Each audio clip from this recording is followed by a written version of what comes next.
네, 신문 읽어준 남자 이재명입니다. 집권 5년차를 맞은 문재인 대통령의 어제 신년사를 두고 야당에선 지나친 자화자찬 일색이다 혹은 구체적 내용이 없다 이렇게 비판이 나왔지만 부동산 정책을 두고 처음으로 사과하는 등 의미 있는 내용도 적지 않았습니다. 어제 방송에서 다루지 못한 문재인 대통령의 신년사 의미 잠시 뒤 하나씩 짚어보겠습니다. 그럼 저와 함께 조간신문 주요 뉴스 살펴보겠습니다. 먼저 동아일보입니다. 전 국민의 무료 백신, 주거 문제 송구하다. 문재인 대통령이 주거 문제와 관련해 첫 사과하는 모습을 동아일보는 일면 머릿기사로 실었습니다. 그러면서 문재인 대통령은 주택 공급을 확대하겠다, 다양한 방안을 마련하겠다 이렇게 밝혔고요. 북한과 관련해서는 언제든 비대면으로 대화하겠다 이렇게 밝혔습니다. 1년 전 문재인 대통령은 부동산 정책만은 자신 있다 이렇게 밝혔는데 1년여 만에 자세를 낮췄습니다. 다음은 한국일보입니다.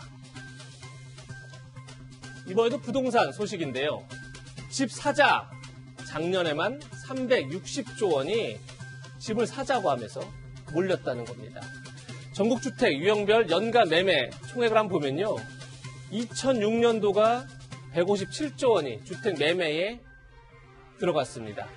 쭉 올라가다가 2015년 박근혜 정부 당시 262조 원이 지금까지는 가장 높은 수치였는데 지난해 360조 원이 몰린 겁니다. 전년보다 110조 원 이상 늘어난 건데요.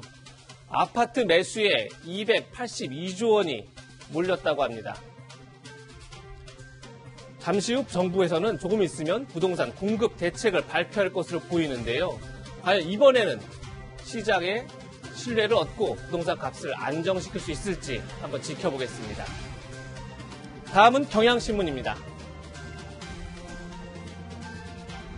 국민의힘 내부에서는 안철수와 합치자 이런 얘기가 나오고 있는데 김종인 국민의힘 비상대책위원장은 이런 콩가루 정당은 처음이다 이렇게 쐐기를 박았습니다. 다시 말해 정당 통합은 있을 수 없다는 겁니다. 정진석, 오세훈을 향해서 경로했다 이런 말도 나오고 있습니다.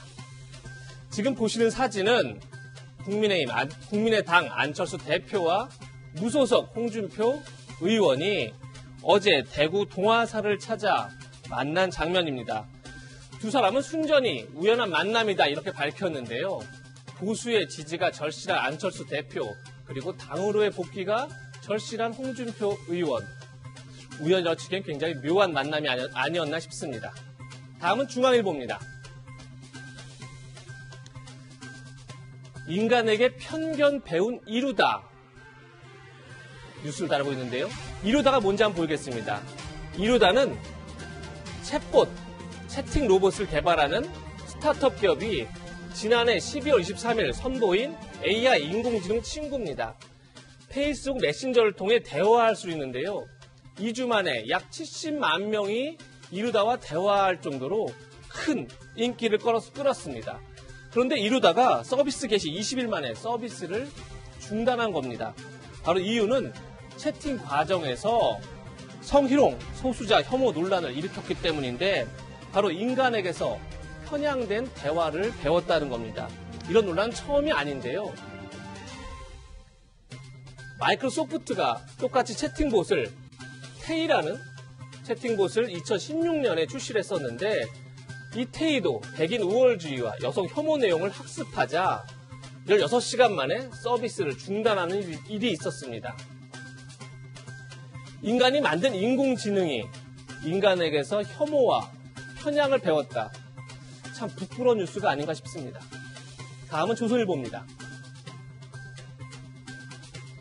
위임 통치설 있었던 김여정이 옷과 권력 집중에서 뒤로 빠진 듯 이런 분석 기사를 실었습니다. 왜냐하면 김여정 부부장이 정치국 후보위원회에서 탈락했기 때문입니다. 2인자로 잘 나가다가 돌연에 강등된 것 아니냐 이런 관측이 나오는 가운데 백두혈통의 위상은 건재하다 이런 분석도 나옵니다. 여전히 막후에서 보좌 역할을 맡을 가능성이 크다 이렇게 하면서 대미 협상 국면엔 전면에 나설 수 있다 이런 분석도 나옵니다. 김여정은 우리에게 참 익숙한 인물인데요. 특히 2018년 동계올림픽쯤에 김여정 특사로 한국을 방문해서 명목상 국가 수반인 김영남으로부터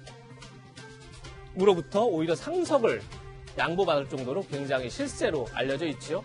국정원은 국정 전반을 김여정이 위임 통치하고 있다 이렇게 밝혔었는데 그 분석이 부담스러웠던 걸까요? 지금까지 신문 읽어준 남자였습니다.